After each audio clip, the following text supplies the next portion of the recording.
నమస్తే అండి, నేను doctor K Reddy, LBR dental and implant centre నుంచి. ఈరోజు మనతో పేషెంట్ మల్లారెడ్డి అని పేషెంట్ ఉన్నారు. అతను గోదావరికని నివాసి. ఇతను పేషెంట్ ఒక హైదరాబాద్లో ఒక హాస్పిటల్కి వెళ్ళారండి. అక్కడ ఇంప్లాంట్స్ చేయించుకున్నాడు అతను. అయితే బోన్ సాఫ్ట్ ఉండడం వల్ల ఆ ఇంప్లాంట్స్ అన్నీ ఒక 5 ఇంప్లాంట్స్ ఫెయిల్ అయిపోయినాయి. తర్వాత ఫెయిల్ అయిపోయినాయని మళ్ళీ డాక్టర్ మా దగ్గరికి ఆ క్లినిక్కి తీసుకొచ్చినారు. సో అది ఆ రోజు తీసేసి మనం ఆల్రెడీ డాక్టర్ ఇటు ఒకటి జైగోమా ఇంప్లాంట్స్ పెట్టినారు. సో ఈరోజు మనము డబుల్ జైగోమా ఇంప్లాంట్స్ యాడ్ చేసినాం. Correct exact 1 week 28th July రోజు యాడ్ చేసినాం. ఈరోజు మనకు 7th ఆగస్టు కరెక్ట్గా 8 డేస్లో మనం టీత్ ఫిక్స్ చేసినాం. ఈరోజు మనం చూద్దాం టీత్ ఎలా ఉన్నాయి, ప్లస్ పేషెంట్ని కూడా ఒకసారి అన్న సర్జికల్ ఎక్స్పీరియన్స్ ఎలా ఉంది, మరి ఏమైనా ఇబ్బంది అయింది. చాలా మంది ఏంటంటే జైగోమాటిక్ ఇంప్లాంట్స్ చాలా లాంగ్ ఇంప్లాంట్స్, అది ఎంత పెద్దగా ఉంటే ఎంత కష్టమవుతుందో అని అనుకుంటారు. కానీ పేషెంట్ మాటలనే అతను ఓన్ ఎక్స్పీరియన్స్ ద్వారానే మనం తెలుసుకుందాం పేషెంట్కి ఎలా ఉంది.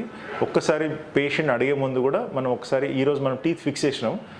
సో టీత్ అసలు ఎలా ఉన్నాయి, ఎంత నవ్వుతే ఎలా ఉంది, ప్లస్ తినడానికి కూడా ఎలా ఉన్నాయి అన్నీ మనం ఒకసారి చూసుకుందాం. ఇప్పుడు ఇతనికి DMLS 3D printed metal ceramic teeth ఇచ్చామండి. నార్మల్గా చాలా క్లినిక్స్లో ఏంటంటే ప్లాస్టిక్ టీత్ ఇస్తున్నారు, అంటే హైబ్రిడ్ డెంచర్స్ ఇంప్లాంట్స్ మీద ఫిక్స్ చేస్తున్నారు. ఫస్ట్ అవి చూసి ఒక 4 నెలలు ఎలా ఉంటాయో చూసి తర్వాత అది మారుస్తాం అంటున్నారు. ఒక్కొక్కసారి ఏమైందంటే అది ఫిక్స్ చేసిన వారం రోజుల లోపలనే ఆ టీత్ అనేది ఒక్కొక్కసారి ఇరిగిపోవడము, ఒకళ్ళ డెంచర్ నుంచి ఊసిపోవడము, పేషెంట్ చాలా చూడడానికి మా సొసైటీలో పోవడానికి చాలా ఇబ్బంది అవుతుంది.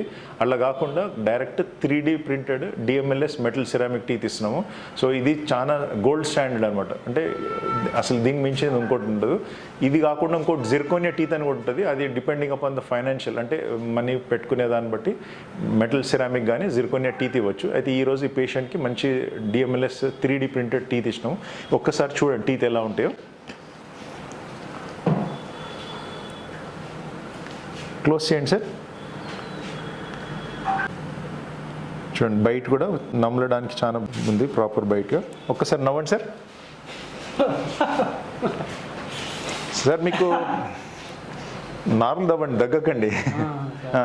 నార్మల్ నవ్వండి. ఎలా ఉంది, మీకు మంచిగా ఉందా? చాలా బాగుంది సార్, చాలా బాగుంది.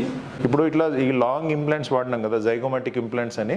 సో చాలా మంది ఏంటంటే భయపడుతుంటారు, అంటే అమ్మ అంత పెద్ద ఇంప్లాంట్స్ ఖర్చు ఎక్కువ అవుతుంది అది ఇదని.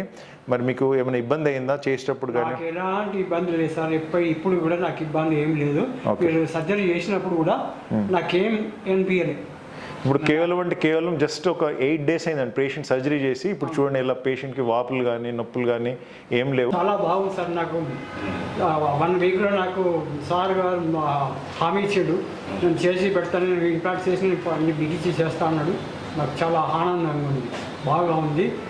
ట్రీట్మెంట్ చాలా బాగా చేశాడు. అండ్ పేషెంట్ ఓన్ వర్డ్స్లో మనకేం ఇబ్బంది కలగదు అంటున్నాడు. సో మీరు కూడా భయపడకండి. జైగోమాటిక్ ఇంప్లాంట్స్ అని అన్ని అపోహలు పెట్టుకోకండి, అస్సలు ఏమి ఉండదు. కేవలం లోకల్ అనెస్థీషియానే. కొన్ని హాస్పిటల్స్ హైదరాబాద్లో, ఇండియాలో కూడా చాలా మంది జనరల్ అనెస్థీషియాలో చేస్తున్నారు. జనరల్ అనెస్థీషియాలో అసలు చేయాల్సిన అవసరం లేదు. ఈ జైగోమాటిక్ ఇంప్లాంట్స్లో ఏంటంటే కొన్నిసార్లు సింగిల్ డబుల్ చేస్తారు. ఇప్పుడు ఈ పేషెంట్కి ఇక్కడ 2 జైగోమాటిక్ ఇంప్లాంట్స్, ఇక్కడ 2 జైగోమాటిక్ ఇంప్లాంట్స్ ఉన్నాయి. సో సింగిల్, డబుల్, ఆ ట్రిపుల్ కూడా ఇప్పుడు మా హాస్పిటల్లో కొన్ని కేసెస్లో ట్రిపుల్ జైగోమాస్, అంటే ఇటు 3 జైగోమాస్ ఇటు 3 జైగోమాస్ కూడా అండర్ లోకల్ అనెస్థీషియాలని. అంటే కేవలం ఉట్టిగా మనకు పన్ను తీసేదానికి ఏదైతే ఇంజెక్షన్ ఇస్తామో ఆ ఇంజెక్షన్లోనే మీకు జైగోమాటిక్ ఇంప్లాంట్స్ చేసుకోవచ్చు. ఎటువంటి నొప్పి ఉండదు, ఎటువంటి ఇబ్బంది ఉండదు. మీరు కూడా ఇప్పుడు ఈ పేషెంట్ని మీరు కళ్ళారి చూస్తున్నారు. సో మీరు కూడా అట్లాంటి అపోహలు కానీ భయం కానీ పెట్టుకోకండి. మీకు అస్సలు ఎముక లేదు, జైగోమాటిక్ ఇంప్లాంట్స్ కావాలి అనుకుంటే మనం ఎల్బిఆర్ డెంటల్ అండ్ ఇంప్లాంట్ సెంటర్ని సంప్రదించండి.